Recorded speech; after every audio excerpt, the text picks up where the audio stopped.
This week, the HELLCAMP in M2-XFE is officially over. Imperium Sotiyos are targeted, the Doom Clock runs out on multiple Imperium Keepstar systems, Legacy Coalition remain under pressure to relocate, and for random kills of the week, we have 2 Vendettas baited on a Keepstar and a Titan that jumped to the wrong structure.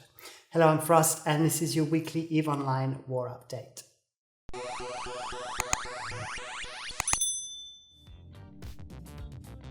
Welcome back. So this week the big news is very much in the region of Delve, and there's some stuff going on in Querious as well. But before we come on to those, we're going to cover the Legacy Coalition regions. They're now kind of legacy regions in the sense that they are now being left behind by Legacy Coalition. And what we're going to do is we're going to look at kind of the aftermath of that and what's happening, who's left behind, etc. So as always, I'm going to jump up into my little box, land in front of us. I have my pen ready. I'm going to show you the regions that we're going to be looking at. So we're going to be going from Delve, Querious, Catch, Immensea, Tenerifis. We're going to jump down to Feythabolis. We include Esoteria. We're going to have a quick little look at period basis and then go back up to Delve. And we're going to go from right to left like we did last week, sort of kind of building up to the big news at the end of the week. So let me turn my pen off. Let's jump into Immensea. Now, the alliance that we're going to be talking about in Immensea is Rosada Regnum. So that's the double R's. So that's these guys, the green systems that you see right here. Now, they are losing a lot of territory here.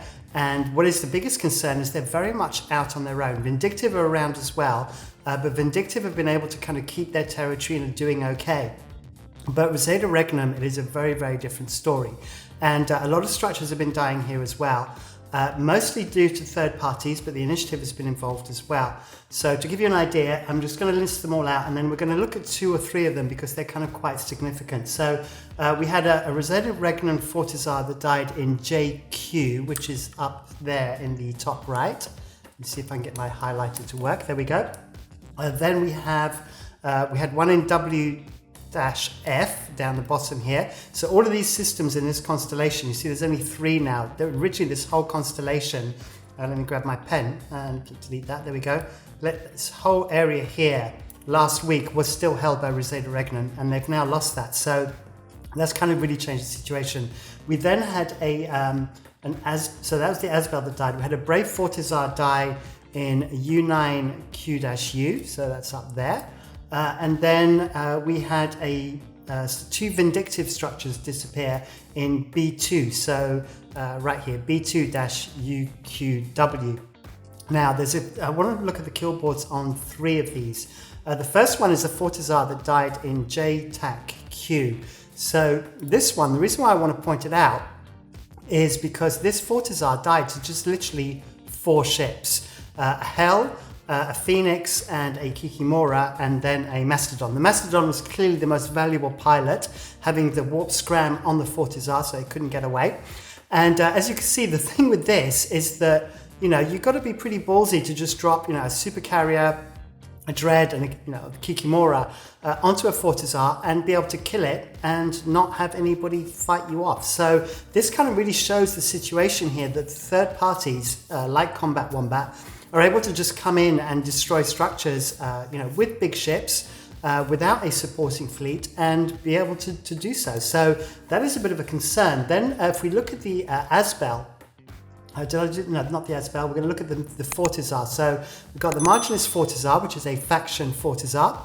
You can see that all the mods were pretty much all cleared out of this. The initiative came in with a whole bunch of Drekavacs, but then you can see that Tickle and Straya Post came in with carriers, and Simple Farmers got involved as well. Who else have we got in there? That's pretty much it. Yes, Straya Post and Tickle. The main thing that I'm seeing here is I don't think that Vindictive have the ability to really protect themselves here. So my concern with them is that they're going to be in the same position that Rosada Regnum might be in if they can't find some extra support, because the stuff that's attacking them, I think, is going to overwhelm them. And if we look at the Sotiyo, this is a really good example. So the Sotiyo that died here for the value of 38 billion, you could see that what we've got is we've got 7 Titans, 9 Supers, and then tons of carriers. I mean, tons and tons from Tickle, from Simple Farmers, from Straya Post. I mean, it just goes on and on and on. And Vindictive can't fight this off. This is going to overwhelm them. I mean, you can see it's still scrolling down. There we go. We've got some bombers now. So that's going to be really interesting to see how Vindictive are able to handle this, if at all. So what we're going to do is we're going to go back to our map again. And the other thing I want to bring up is I spoke to XIX, and XIX said, you know, they've got concerns that they're having problems with communication with PAPI as a whole, and they actually reached out to Resegda Regnum to try and provide them support. Now, if you actually look, you can see this. Let me bring up my pen again. We've got Detorid right here. Now, if you go to Detorid, the actual staging system for XIX is actually here, JTAX-E, and they have a jump bridge that can take them to 03. And from there, you can see it's literally just a few short jumps to get to Immensea. So they're in a position where they wanted to support, they offered to provide support, but they didn't get a response back from RR. So that's Resegda Regnum. So it is kind of an interesting situation there, because it appears that you know, XIX and Fire Coalition as a whole want to support, you know, in this war and help, you know, kind of the back lines, but they're kind of not able to get the communication lines open, and that is a bit of a concern. I think this is already too late for Resegda Regnum, but for Vindictive, you know, that still might be an option. So we're going to have to see how that plays out, because otherwise, Vindia, as you can see, are outnumbered. They've got, you know, they're fighting a large capital and super capital force. And I don't think they'll be able to hold these systems if the third parties decide to aggress heavily. So that pretty much covers Immensea. Then we're going to have a quick look at Tenerifis. So with Tenerifis, we got Requiem Eternal, or Eternal Requiem, whichever is the right way to say it these days. You can see that they've now lost a whole bunch of iHubs up here. All these white systems were Requiem Eternal, or I'll just say Rec. And they're just disappearing. Now, they're actually still also under pressure into Impasse, and what we'll do is we'll have a look at that in a minute. The one thing to note, though, is down the south here, Vindi had some systems reinforced last week, and it looks like they're able to take those back. So for now, Vindictive are looking okay, but we will see how that plays out in the future. But coming back to Requiem Eternal, if we go to Impasse, you can now see that in this top corner up here in the right hand side, that we've got systems now being reinforced up here. So that's going to be interesting to see what happens. And it looks like Red Alliance, that's a Red Alliance were part of, did Red Alliance? No, Red Alliance rejoined the Imperium a few months ago. And they've obviously made some pushes into catch, and now it looks like they're now also starting to aggress into Impasse, and it looks like they're going after some of these old Brave systems that have been completely abandoned by Brave. So it'll be interesting to see how much Red get involved in this particular area. So that pretty much leaves Impasse. So Requiem and Resegda Regnum and Vindictive are kind of left all out on their own now in these three systems. So let me just highlight those again. So, you know, Immensea, Impasse, Tenerifis, you know, they're just left to their own devices now, as Test has been basically moving out of Esoteria and heading towards period basis. All right, so then once we've covered Impasse, what we're going to do is have a look at Feythabolis. Now, Feythabolis, there isn't much going on here, but what is of note was that an AARP, so already replaced Asbel in VF, got destroyed. So VF is right there, and it got destroyed by deep water hooligans, or should I say a deep water hooligan in the singular. And this is probably due to the fact that deep water hooligans have an iHub in the system. So they most likely, I don't know if this is certain, but I assume they have a structure there like a Fortizar that they're able to log off supers from. And the reason why I bring this to your attention is because this Asbel died to one individual. So let me see if I can find it. There we go. It was one deep water hooligan, hence the singular, in a hell. And he destroyed it all on his own. once again, with no support, no backup, just rolled in there and killed it. So that is of concern to Feythabolis because it shows that at the moment, deep water hooligans apparently can just undock a super, jump it into a system and just kill a structure, an Asbel, without any contention whatsoever.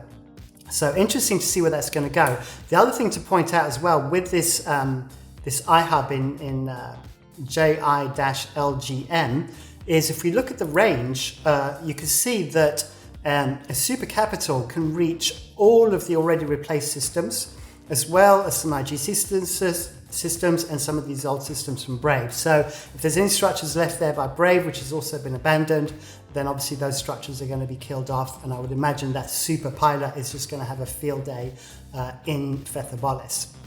Right, so moving on, you see I'm trying to pile through this as quickly as I can. So we're going to move on now to catch. So let's go to catch. Oh, wrong button. There we go. Let's go to catch. Now, in catch, the Brave systems, which if we just bring up my little pen again. So Brave kind of covered this whole area kind of around here. There we go. And as you can see, a number of the iHubs have already been cleared. Most of them are being reinforced. Red have now, started taking systems for themselves. In fact, they've got all of these there as well. So it looks like Red is making a bit of a push. I can't remember if these Drakari systems were there before or whether they were taken recently. So if you're not aware, like I said, Red Alliance is now part of the Imperium. So is Drakaris. So Red is a Russian alliance, Drakaris are a Chinese alliance. So they're kind of in their own time zone, and we've seen before that they're kind of pretty much working together on taking territories and things like that. So the other thing to note is that Warped Intentions are now down to one system in Catch. They originally held all of this, and as you can see now they've been pushed back to this one system. And there is actually some more news with Warped Intentions, which I will come on to once we get to another region. But they are really, really being pushed into a corner now. On top of that, in it, so the initiative have been, who currently hold 2 iHubs, have been pushing into Brave territory and just generally harassing them and creating problems for them as they're trying to move out. As you know from last week, Brave are moving over to Querious, and they're kind of trying to evac this system. But obviously, the Init and Simple Farmers and other third parties as well are trying to create some issues there. So there was a Warped Intentions Prometheus Fortizar that died as well in, I believe, OGL. I have a battle report for this because it is a faction Fortizar. Let me bring up the thing. There we go. And as you can see, so Tickle, Simple Farmers, and once again, the Initiative were involved. So the Initiative brought out Macarials, and I have to say I am deeply disappointed because that is 2 times in a week that the Initiative have brought Macarials to a fight. And generally, the Initiative bring out different ships for every fleet. They are the ship divas of Eve. So I'm very disappointed in the Initiative that I've seen Macarials twice in a week. You've got to do something about that. But anyway, so the main thing to get from this, though, is that obviously it's a faction Fortizar kill, but more importantly, we're still seeing all of the third parties that are all neutral to each other. So that's Wrecking Crew, people like Dreadbomb, Simple Farmers are neutral, so they're neutral to Dreadbomb and to the Initiative. But when it comes to attacking legacy structures and legacy fleets, then they all band together and are quite happy to shoot the one target on the same side. So interesting to see that. And what else have we got? So, Test Fortizar also died in Catch. It died all the way up in, let me get my pen back and clear that, up here in KA6D, so it wasn't going to be contested. Dreadbomb, that's 18.0 here.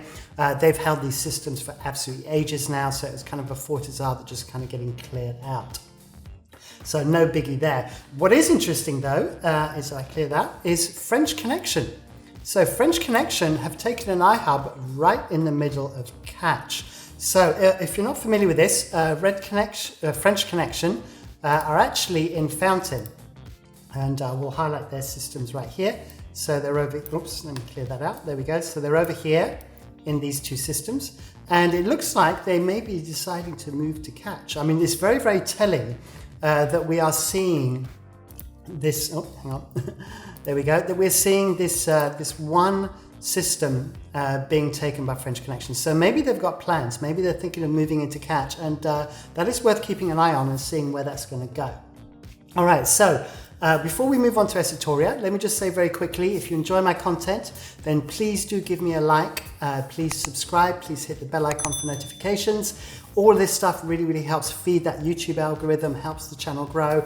We've been doing really well on numbers. We're getting more and more viewers, these war updates. So thank you very much for all of you that have been helping out, posting in your Corp Discords and your Alliance Discords and all that kind of good stuff.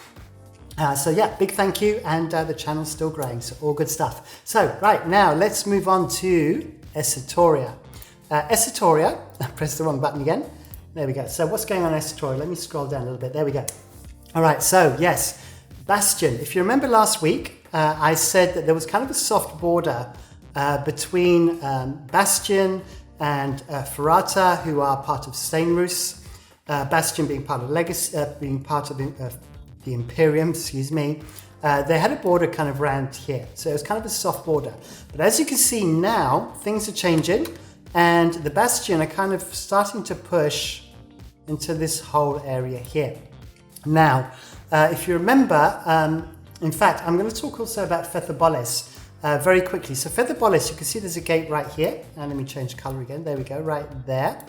And in Feythabolis, the reason why this is important, and I forgot to mention it when we were in Feythabolis, if I clear this out and we jump quickly into Feythabolis, you can see that an iHub has been cleared out from here.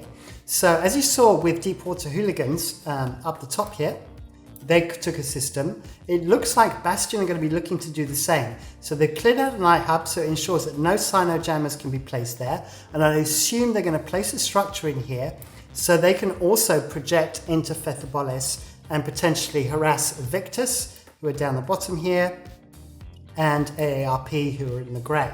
So yeah, that's interesting to see.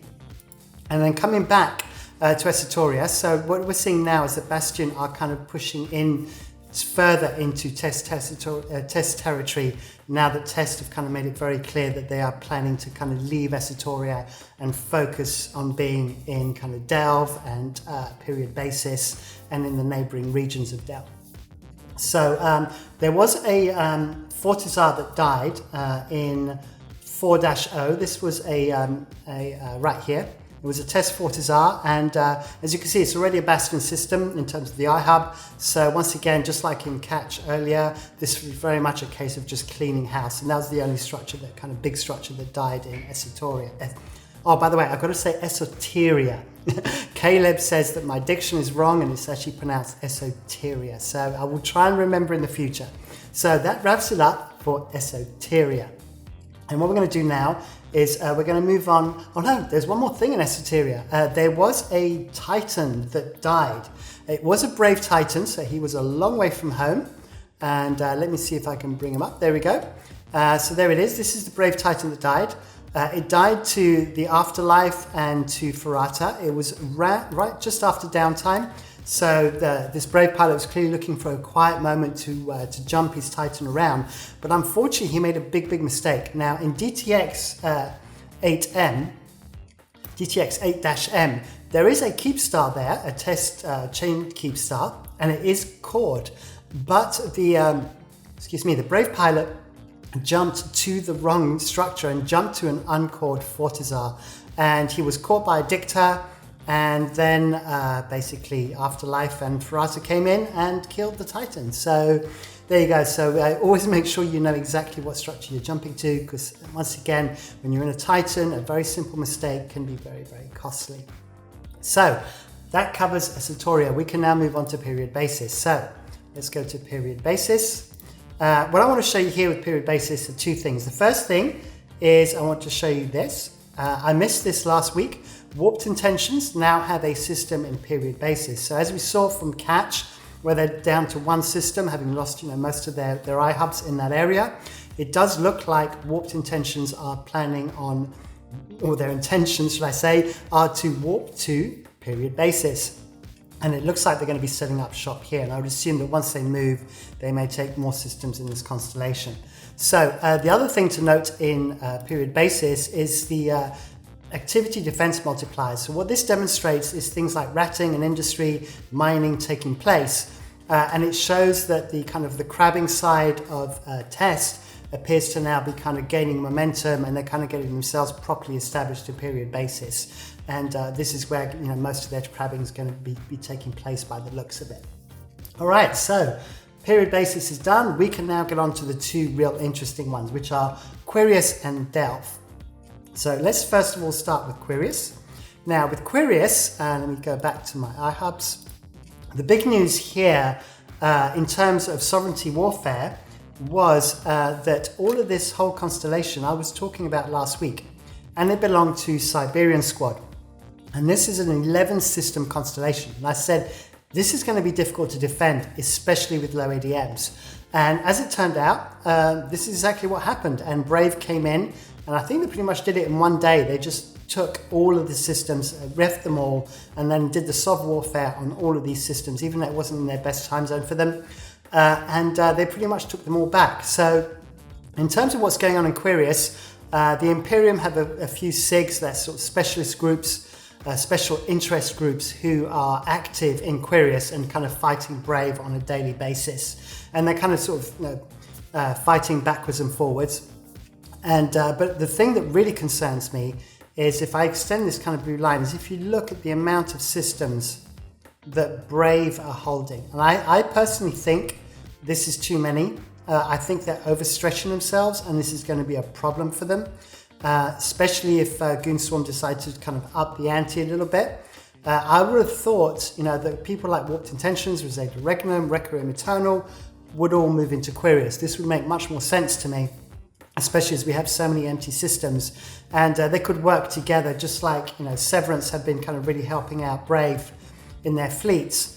You'd think that you would want to move in some of the other Legacy Coalition smaller alliances and get them all working together in Querious, but that doesn't seem to be happening. So that's kind of very strange, and we're going to have to see how that plays out. Now, the other thing to note within Brave within Querious is the Keepstar system. So we have F2OY right here. We have W6V and GOP. So the main one that's of focus is F2OY. It's this one right there. So this one, so I got a bit carried away with my doodles there. Let me try that again. So F2OY, there we go.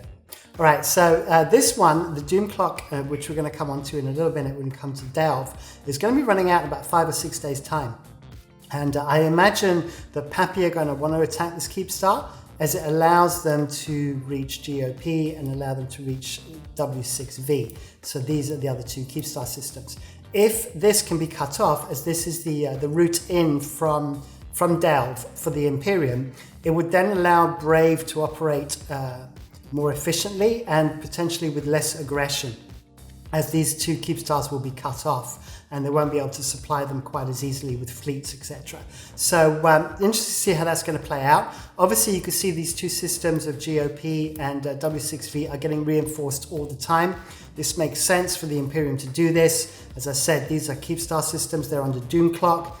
If these the iHub in these systems is kept for 35 days, then cyno-jammed will be able to put in, and those Keepstars are then potentially under great danger. So that pretty much covers it for Querious. So now what we can do is we can come on to Delve. So in Delve, there has been lots of stuff happening. And the first thing, obviously, is the HELLCAMP in M2-XFE. So unless you've been hiding under a stone, you kind of pretty much know what's been going on here. That there was a big fight early in January, and loads of Titans got stuck in M2-XFE. Those are PAPI Titans. Some got caught in bubbles and logged off in under the Keepstar, and that was in the first battle. And in the second battle, where the server had a meltdown, a whole bunch got trapped in the upper bubbles. And there was an extraction that was kind of successful, kind of halfway through between January and the time we are now, beginning of March, where some were extracted, but there was still like 110 or so super capitals trapped in these bubbles under logoff. And the Mutani announced on the fireside, which is kind of the Alliance Goonswarm talk that happens every Saturday, that they were going to abandon the Hellcamp and they were going to leave it. And this happened on Saturday evening UTC. And literally within minutes or hours of this happening, PAPI came in and started clearing out all of these bubbles almost straight away. They just formed fleets and went straight in. And as a consequence of that, I believe it's now something like 60 to 80% of the super capitals and also all the other stuff that was there, like faxes and so forth, have also managed to extract. So it looks like the PAPI super capital force is now pretty much back to its full strength, with all of its pilots that were trapped up in logoff, or the vast majority of them now being back in the fray. So that's kind of pretty much a big deal. Then on top of that, the other thing that PAPI have been really focused on in the last week are Sotiyos. So let me turn my pen off, and what we'll have to do is we'll have a look at the Sotiyo kills. So here we go, and you can see from here that if we look all the way back down there we go. So you can see that right here we have 10 Sotiyos. Oh, sorry, forget that one. We don't want this one. This one's vindictive. That was the one I talked about.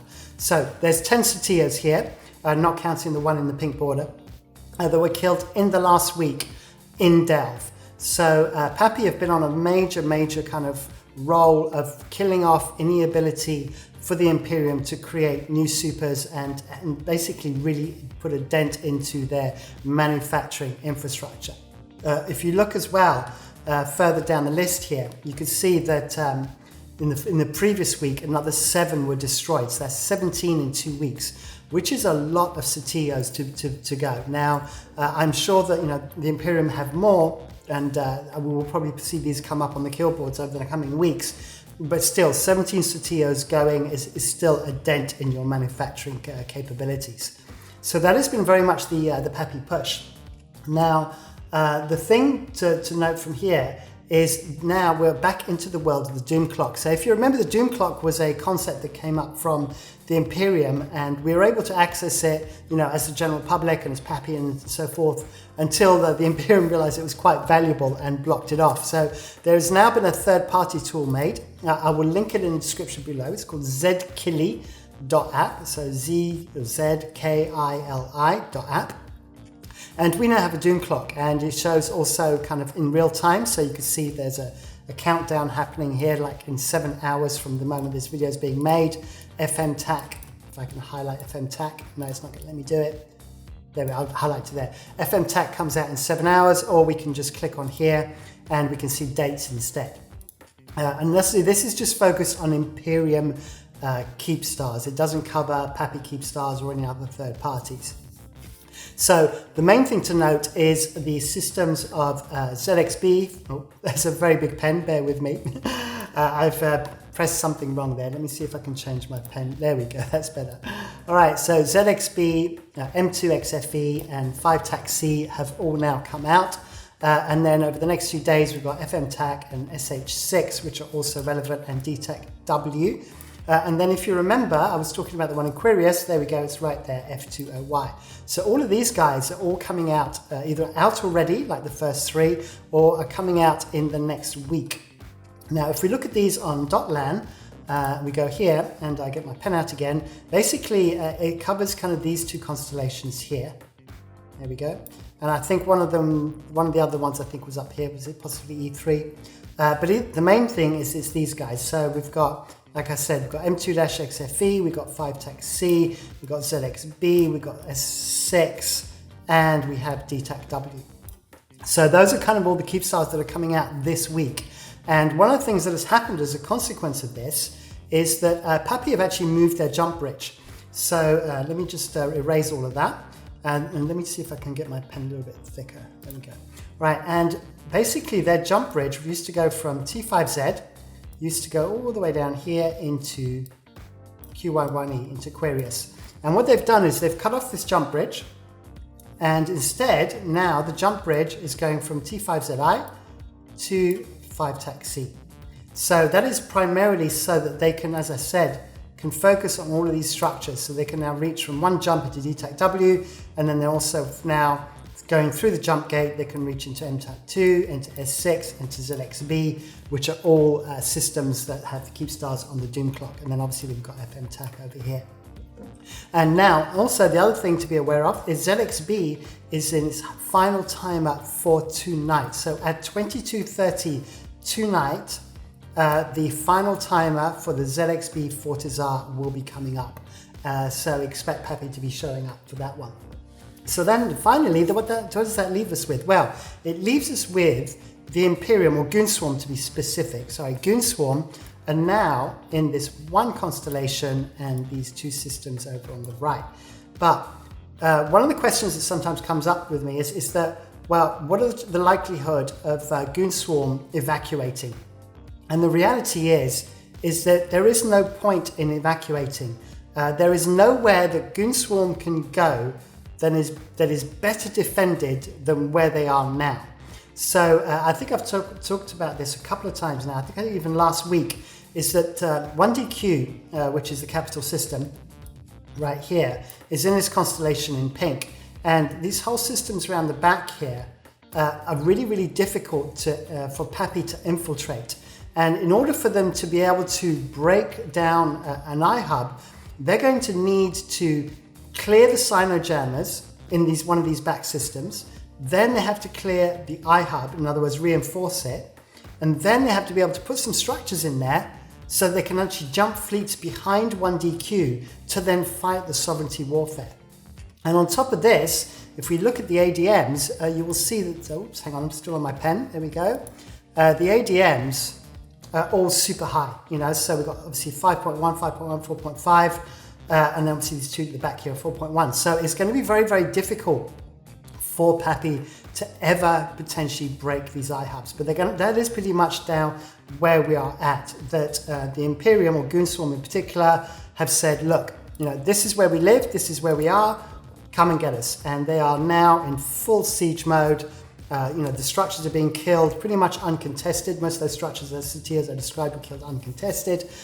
So it is now very much down to PAPI as to what they can do and whether they can actually breach this fortress. Now, there's never been a system or region like this, a constellation like this that's been defended like this ever in the history of EVE. On top of that, we know there's the whole toon tanking scenario where there's only a finite number of players that can be in a system and still allow super capitals to jump in. And so it's going to be really interesting to see where that plays out. And well, the weeks will tell. This war is still not over, but trust me by any means. This is not going to be over next week. This is going to go on and on. Potentially, if any of these iHubs get flipped, if we look back at the Doom clock, you can see there's a lot of other Keepstar systems. All these down below here, all Keepstar systems for the Imperium. These have all potentially got to be cleared out. If any one of these iHubs is flipped by the Imperium, the clock will start back. They'll have to flip it back and then start the clock again at 35 days. So, this could take months for all these Keepstars to be cleared out. Now, whether or not the PAPI decide to attack 1DQ Constellation and 1DQ specifically before then, who knows? We shall have to wait and see. Right? Last thing I'm going to mention is Reload. If you're not familiar with Reload's videos, he does his Z-Kill guides, and he has come back with a Z-Kill guide to the Sleipnir. I will link it in the description below. Be sure to watch it. His videos are awesome. They're super funny. And yeah, that's it from me. Once again, like, subscribe, hit the bell icon, all that kind of good stuff. And oh yeah, join my Discord. Link me in your Corp Discord and your Alliance Discord. That's all from me. Thank you for watching. Until the next one.